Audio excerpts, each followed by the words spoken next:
Hello ladies and gentlemen, what is up? I'm Darnock with TGN bringing you another StarCraft 2 1v1 cast. Oh man, I am so rusty, I almost didn't get that initial spiel out there. Luckily we made it through, so it's all good. Today I am going to be casting a best of 5 finals from a recent Go4SC2 tournament. Of course, the designating number of said tournament is so astronomically high. I don't remember what it is because there are so many of these things happening every month. It is actually insane, but we have found ourselves yet another final series, and this is going to be a pretty good one. The first map is going to be Daybreak. In the lower left corner of the map, we have the green Protoss player, Mao's CC Mana. Don't know what that CC is doing there. I haven't seen that before, but it's Mao's Mana. I can assure you of this. His opponent is going to be a blue Zerg player, spawning, of course, across the map, as it is just a 2-player map. He's going to be in the upper right corner, and that is Blast Sizz. And I haven't had a whole lot of exposure to both the Team Blast and Sizz as a player. It might be Size, actually. I'm not quite sure. We're going to go with Sizz, though, just because that's easier for me to say. And that's probably what I'll just default to during, high action situations. So we're going to go with Sizz. I haven't seen him play a whole lot. I have seen him play occasionally in these weekly European tournaments. As you know, I basically see everybody play because these tournaments are so stacked these days. It is ridiculous. And Sizz, he is rather good. Mana, of course, I am going to have to give the initial advantage to, of course, just because Mana is actually incredibly sick. Some of you, especially if you're newer to this scene, you may not really be aware of just how good Mana is. And you don't have... There's somewhat of a good reason for that, is what I'm trying to say. He doesn't really win a whole lot of big, like, AAA tournaments. He hasn't really won an MLG, an NASL, a GSL, obviously, because there have been no foreigners who have won a GSL. But, like, big tournaments like this. He hasn't won, like, a big European tournament like DreamHack, or, there are other big European tournaments. I know there are. I'm drawing a huge blank, but DreamHack is a good example of it, or the Home Story Cups and stuff like that. However, he always gets very deep in these tournaments, and he always takes out a few players that makes people take notice. Which is really funny because, like, he'll go to one of these tournaments, he'll kill, like, a couple of, like, top-tier Korean pros. Everybody's like, whoa, Mana, he's pretty good at this game. We should pay attention. And then a few months pass, he doesn't really win anything. People forget about him, and then, the process starts all over again. He goes to another tournament, kills a few really good people, and then eventually falls out of the limelight once again. So I always try to keep as much of an eye on Mao's Mana as I can, because I'm just waiting for the day where he breaks out and pulls a White Raw and wins like 3 tournaments in a weekend, and then everybody takes notice and everybody knows how sick this guy is. I mean, to give an example of how good Mana is like, and this actually is very telling that I actually remember this happening, because I watch and cast and play so much StarCraft 2. Quite a bit of it does blend together. For instance, if you were to ask me about almost any particular series from MLG Anaheim last weekend, I wouldn't be able to tell you too much about it. It all runs together in my head. But one particular thing I remember about Mao's Mana is, I think it was during a DreamHack tournament. It may have been Home Story, but I think it was DreamHack. And this actually happened 2 or 3 times over the course of the month. But this was maybe 9 months ago. Puma, of course, was very scary. He still is, of course, monstrous and terrifying. But this is when he was undefeatable in TVP. TVP, he's a Terran player. He just did not die to Protosses. I saw Mana take Puma out consistently over the course of 2 or 3 tournaments, and that just kind of freaked me out a little bit. That's when I really started paying attention to Mana. I was like, wow, this guy, he's just crushing Puma in his best matchup, arguably the best TVPer in the world at that time. Mana was just mopping the floor with him, so it was very interesting to see, and Mana just does that occasionally. He'll go into a matchup where he's not favored, and he'll just win strongly, and nobody knows what happens, but he just doesn't quite have that momentum to pull himself into, the finals and to ultimately to win big tournaments. And as soon as he gets that, he's going to be scary. And in fact, one thing about Mana, he's really young. He's like 18 and he's in school. Like, he's been going to high school, or whatever the European version of high school is. I don't know if it works the same way as here in America or not. I believe he's Sweden. So however school works in Sweden, he was doing the equivalent of high school for a while, and now he's doing the equivalent of college, I believe.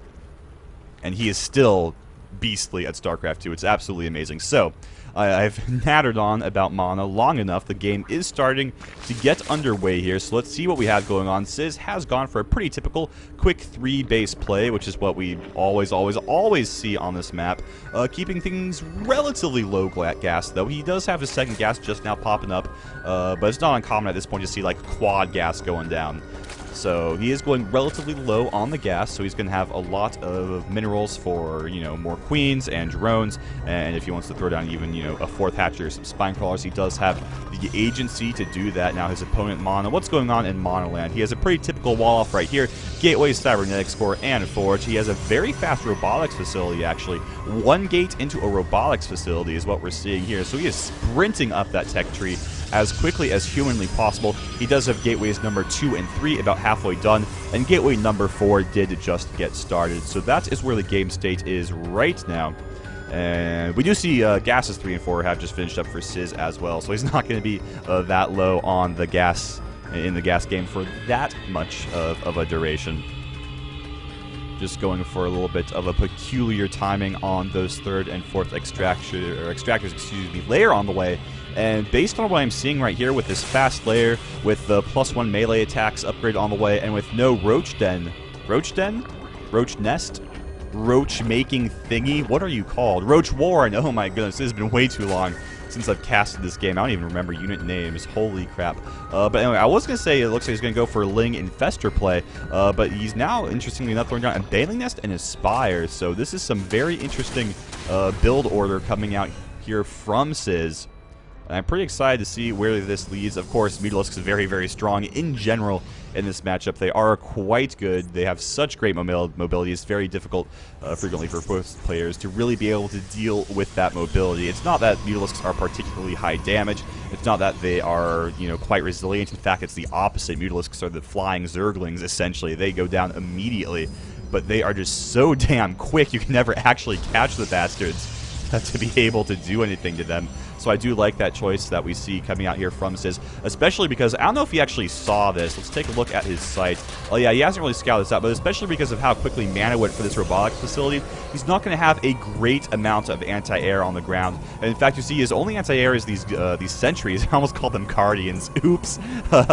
He has these sentries, and that's it, and that's really not that scary, especially if he loses some to these Zerglings that are now surrounding the Protoss army. It looks like only maybe 1 sentry did go down. Nice force fields right there, but he did spend a lot of energy for not really that much gain. Mana really wanted to keep all of that that sentry energy up for this attack coming towards the 3rd base, and now he's not going to have nearly as many force fields. Plus, on top of that, these Immortals, they're going to do absolutely nothing. These Immortals are entirely dead supply, as these Immortals are here to kill roaches, and there are 0 roaches on the field right now. So this is not going to be nearly as strong as it could be. Now, on the other hand, Sizz doesn't really have all that much stuff on the map right now, which is ultimately going to be his downfall. Some mutas are popping out, however, with a huge round of Stalkers here. Those mutas are going to be completely dead in the air. They're going to have to fly away, and the 3rd base just goes down. So Sizz, things were kind of going for him as far as both the unit composition and his little play with the Zerglings to try and snipe out some of those sentries, but he just over-droned a little bit too much, and now he just doesn't have things to fight with at this point. That's all I can say. He just doesn't have a whole lot of stuff. He does have about 11 mutas in the air. He has a nice group of Lings over here. He's trying to get some sort of surround over here, some sort of flank. I don't know if it's going to work at this point, though. Mana's army is so strong. 1-1 upgrades on all of those units, so they're going to be high damaging, very difficult to kill as well. Great force fields going down, sectioning off a lot of the drones. All the Lings doing absolutely nothing as well for this flank. The Guardian shields have gone up. They are negating a large portion of the damage from these Mutalisks, and honestly, Sizz might just die at this point. I'd really love to see these Immortals target fire the Queens. There we go. Now they're starting to target fire what they are actually strong against. And Mana, he is going to be held off just barely, it looks like. But you know what? Even though his army is about to get cleaned up here, he is still in a great position. He has a 10 supply lead, which, while not a lot, is something. And most importantly, he has limited Sizz to 2 bases. And as we all know, I feel like I say this every single PvZ, but I have to reiterate it. A 2-base Protoss versus a 2-base Zerg, that is not a happy situation for the Zerg player to be in. And Mana, he's feeling pretty good as well as far as attacking right as those mutas started spawning, because he is having a large amount of time to be able to prepare for these mutas. What you want to have happen as the Zerg player is for your opponent to not know you have mutas until you're attacking him with them, until you have like 16 of them in his mineral line. And then he's just like, oh, this is happening. All right. However, obviously, Mana attacking at a very good time. He knows mutas are on the field. There aren't really enough to be able to do anything to him, and he has quite a few Blink Stalkers in the main. In the mineral line as well. He has some in the natural mineral line. He's researching +2 attack. Blink is on the way as well for those defensive stalkers, and things are just looking great for Mao's Mana in the first game of this best of 5. And you can tell Sizz, he just doesn't really have a whole lot to do. His economy is incredibly crippled. This is his entire production tab. 3 mutas and 2 drones. That is not what you want to see as a Zerg player. You want that thing to be freaking like halfway across the screen with all the different things you're making. But that is just not the case right now. He does have map control, which is nice, I guess. But really the only reason he has map control is because Mana just doesn't really need to take an additional base. He doesn't really need to do anything. He's happy to let Sizz have map control at this point, because all Mana wants to do right now is chill in his base, make make stalkers, and wait for that blink upgrade to finish, which it just did, I might add, and wait for that ground weapons upgrade to finish as well. And oh, now that he is blink, now that he is a few seconds away from getting that +2 attack on those stalkers, he is starting to move out, and I honestly do not know if there is anything Sizz can do about this.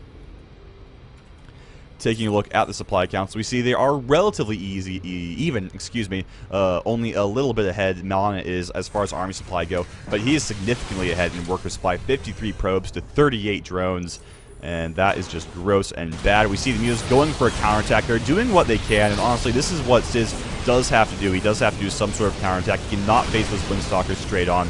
And we're going to see if this actually works. However, he hasn't been able to kill any of the gateways yet, which is what's really scary here. Yeah, he's killing stalkers, but those gateways, they can just make more stalkers. The Lings have gotten in, though, and that's going to make this a little bit more interesting. Sizz definitely making the play that he needs to at this point. However, there are just so many 2-1 Blink Stalkers in the base. I don't know if this is really going to work out. Almost all of his mutas have fallen through the consistent warp-in rounds of Mao's Mana, and these Zerglings, while they're going to be kind of irritating, all Mana has to do really is just attack with the Stalkers, maybe pull some probes. He doesn't even have to pull probes, he's fine. Mana is winning this game, and yep, there is the GG from Blast Sizz, and Mana is going to go up 1-0.